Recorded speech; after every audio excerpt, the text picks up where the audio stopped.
Justice Rana day Bombay के थे, उन्होंने कायम किया प्रार्थना समाज।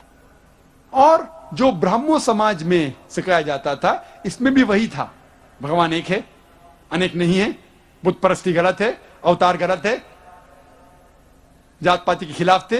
लेकिन खुसूसन उन्होंने कहा कि औरतों को तालीम देना चाहिए, और औरतों जब उनके शोहर मर जाते हैं, जब उनके पति मर जाते हैं, इंतकाल होता है, उन्हें फिर से शादी करना चाहिए। तारीख कहती है कि उसके बाद और एक ग्रेट हिंदू रिफॉर्मर आए, उसका नाम था स्वामी दयानंद सरस्वती। वो गुजराती ब्राह्मण थे और उन्होंने कायम किया आर्य समाज। और आर्य समाज के शाखे सब जगह है, बॉम्बे में भी है, पूना में भी है। और उन्होंने कायम किया 1875 में। और स्वामी दयानंद सरस्वती कहते हैं कि हमें वेद पे तवज्जो देना चाहिए, सिर्फ वेद के ऊपर अमल करना चाहिए, बाकी कोई किताबों पे नहीं, सिर्फ वेद। और जो चीज वेद से टकराती है उसे छोड़ देना चाहिए। और स्वामी दयानंद सरस्वती ने भी कहा कि भगवान खुदा एक है, बुत परस्ती गलत है, अवतार जैसी चीज नहीं है। उसके बाद और एक ग्रेट हिंदू रिफॉर्मर है स्वामी विवेकानंदा। वो स्वामी रामकृष्ण के शागिर्द थे और उन्होंने कायम की रामकृष्ण मिशन।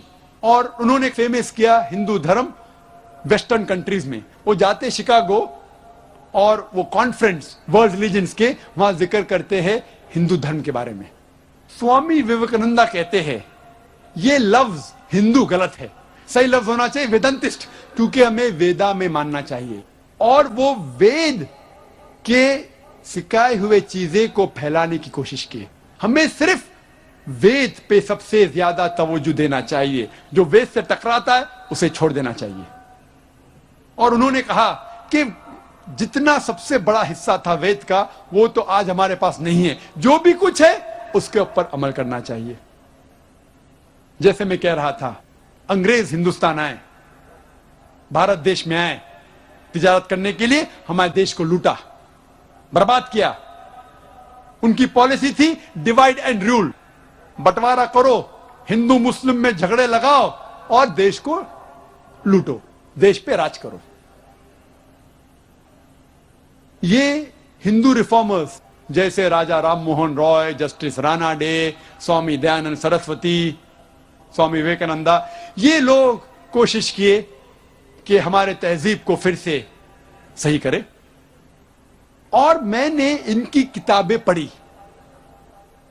जो भी कुछ मैंने कहा आज के तकरीर में, मैंने मेरे खुद दिमाग से नहीं कहा, मैंने इनकी किताबें पढ़ी और फिर पता लगा कि ये भी हिंदू धर्म में मौजूद है। लेकिन अक्सर जब ये हिंदू रिफॉर्मर्स किताब लिखे, हवाला नहीं दिए। अक्सर लोग जब कहते हैं और किताब लिखते हैं, हवाला नहीं देते। मैं हूं तालिबे इल्म कंपैरेटिव रिलीजन का, स्टूडेंट ऑफ कंपैरेटिव रिलीजन, तालिबे इल्म हूं तकाबुले मज़ाहिब का। और अक्सर तकरीर में, अक्सर 99% जब भी कोई बात करता हूं, चाहे इस्लाम की हो, हिंदू धर्म की हो, ईसाईयत की हो, हवाला देता हूं, ताकि लोग को यकीन हो कि मैं जो कह रहा हूं सच कह रहा हूं। मैंने क्या किया, इनकी किताबें पढ़ी और तहकीक की वेद में, भगवत गीता में, उपनिषद में, पुराना में। उन्होंने कहा, ये हिंदू रिफॉर्मर्स ने, भगवान एक है, किधर लिखा है? ने कहा, मैंने तहकीक की। छंदोग्य उपनिषद, पाठ नंबर 6, भाग नंबर 2, मंत्र नंबर 1, एकम एविदित्यम, भगवान एक है, दूसरा नहीं। इस तरीके से तहकीक करके मैंने हवाले इकट्ठा किए और ये तकरीर आपके सामने पेश की। ये मेरे दिमाग में से अपने आप नहीं लिखा, किताबें पढ़ी, तहकीक की और आपके सामने। हवाले क्यों दिया? तो लोग समझेंगे कि ये जाकिर मुसलमान है, इधर उधर बंडल मार रहा है। किताबें मौजूद है, हमारा इदारा है माशाअल्लाह बॉम्बे के अंदर, कोई भी चाहे हिंदू हो, ईसाई हो, मुसलमान हो, बुद्ध हो, आके देख सकता है, पढ़ सकता है, तहकीक कर सकता है। और अक्सर मैंने जब हवाले दी वेद के दी, क्योंकि वेद सबसे ऊंची किताब, सबसे अहम किताब है हिंदू धर्म में। अगर आप बाकी हवाले भी निकाल देंगे, उपनिषद के, भगवत गीता के, पुराने के, फिर भी मेरी तकरीर तकरीबन वही रहेंगी। لیکن جان بوجھ کے میں نے حوالے دیے بھگوت گیتا کے، پرانا کے اور دیگر کتابوں کے، کیونکہ یہ کتابیں زیادہ پڑھی جاتی ہے، ہندو اس کتابوں کو زیادہ پڑھتے، بھگوت گیتا کو وید سے زیادہ پڑھتے، مانتے ہیں کہ وید اوپر ہے لیکن پڑھتے بھگوت گیتا زیادہ. اسی لیے میں نے ان کتابوں کا بھی ذکر کیا میرے تقریر میں حوالے کے ساتھ، تاکہ وہ لوگ بھی جو بھگوت گیتا پڑھتے ہیں، اپنشد پڑھتے ہیں، پرانا پڑھتے ہیں، جان لے اس میں کیا لکھا ہے. میں بھی پہلے ان برٹشرز، ان انگریز کے ٹریپ میں آ چکا تھا، ان کے پھیلائے ہوئے جال میں آ چکا تھا. میں سمجھتا تھا ہندو دھرم اور اسلام میں یکسانیت ہو ہی نہیں سکتی، ممکن ہی نہیں، ناممکن. پھر میں نے ہندو ریفارمرز کی کتاب پڑھی، وید کا مطالعہ کیا، دیگر کتابوں کا مطالعہ کیا، ہندو مذاہب کے، ہندو دھرم کے، اور پھر تقریر پیش کی. ہم نے، اس دیش بھارت نے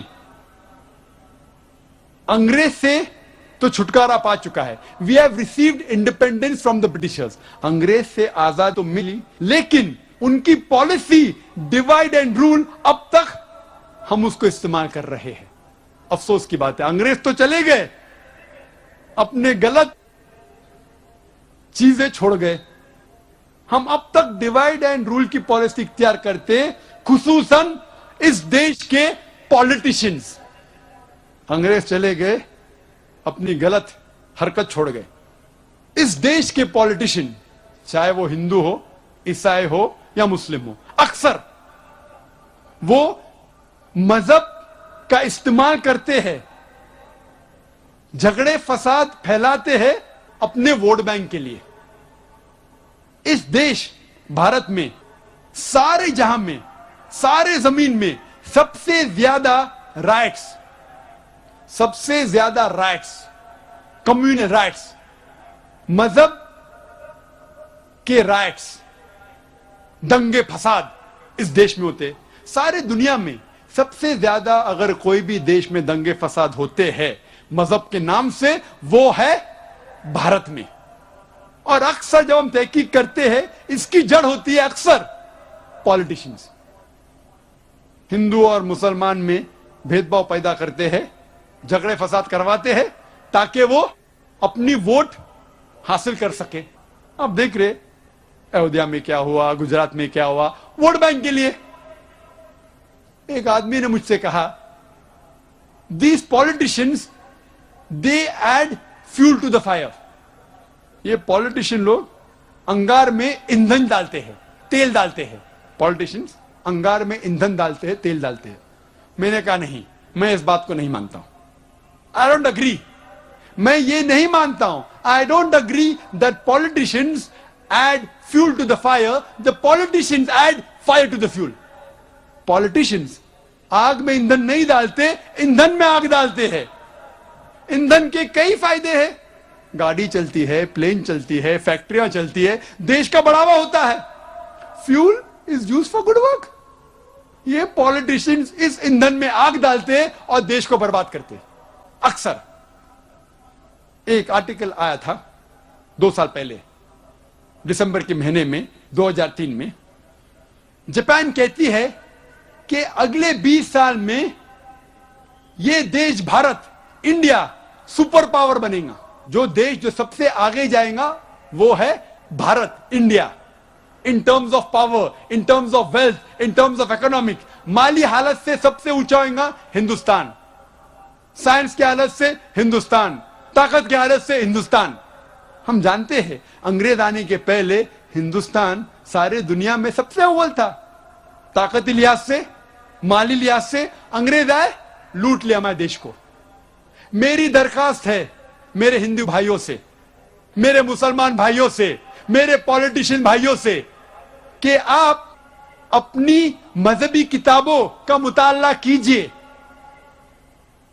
اور کم از کم جو یکسانیت ہے ہندو دھرم اور مذہب اسلام میں، کم از کم اس یکسانیت پر عمل کرو، ساتھ میں رہو اور اس دیش کی ترقی ہونے دو.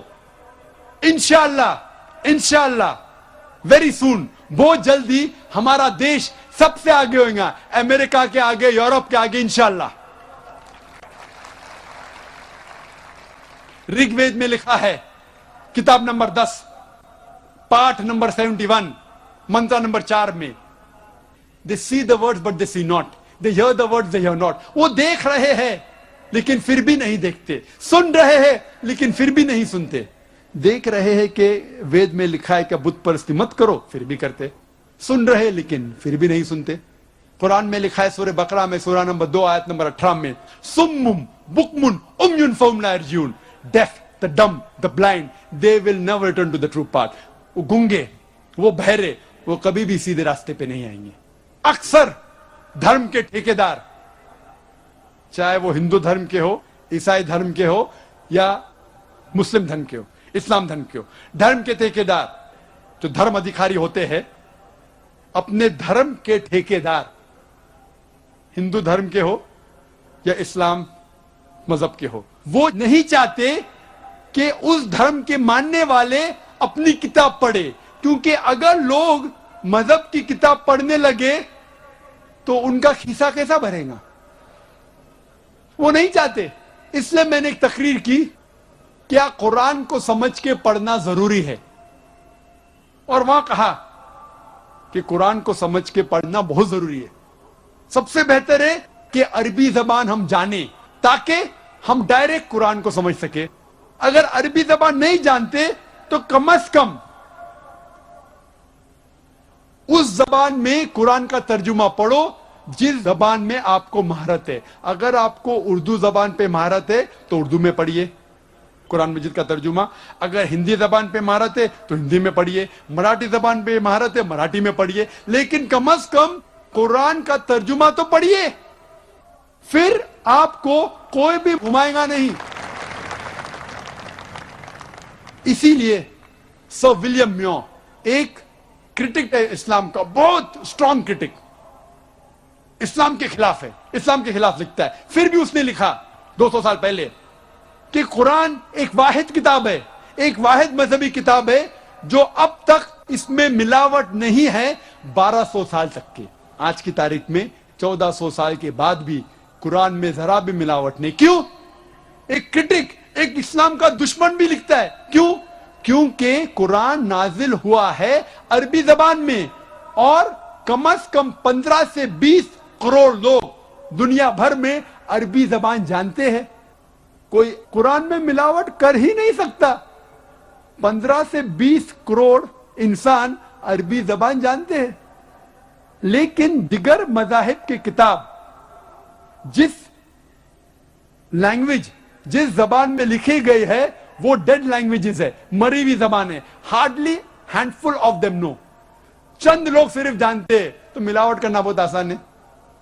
इसीलिए मेरी दरखास्त है हिंदुस्तान के गवर्नमेंट से, इस देश भारत के गवर्नमेंट से, हिंदू भाइयों से, कि आप संस्कृत पढ़ो, अपनी किताबों का मुताला करो, अपनी हिंदू धर्म की किताबों का मुताला करो, वेद पढ़ो जो सबसे अहम किताब है, और फिर जानो उसमें क्या लिखा है।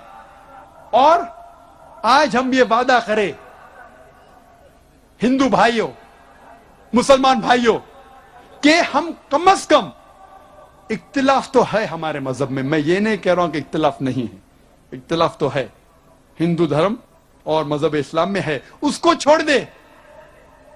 कम से कम जो चीज यकसा है हिंदू धर्म और मजहब इस्लाम में, कम से कम उसके ऊपर अमल करे, कम से कम वो चीज अमल करे जो यकसानियत हिंदू धर्म और मजहब इस्लाम में है। इन दोनों धर्मों, मजहबों में लिखा हुआ है कि भगवान खुदा एक है, खुदा का कोई भी बुद्ध नहीं है, कोई भी प्रतिमा नहीं है, उसका अवतार नहीं है। हम खुदा के पैगंबरों में माने, और आखिरी पैगंबर मोहम्मद सल्लल्लाहु अलैहि वसल्लम में माने, ईमान लेके आए, आखिरत में माने, उस खुदा की किताबों में माने, और ये मान ले कि ये जिंदगी आखिरत के लिए एक इम्तिहान है।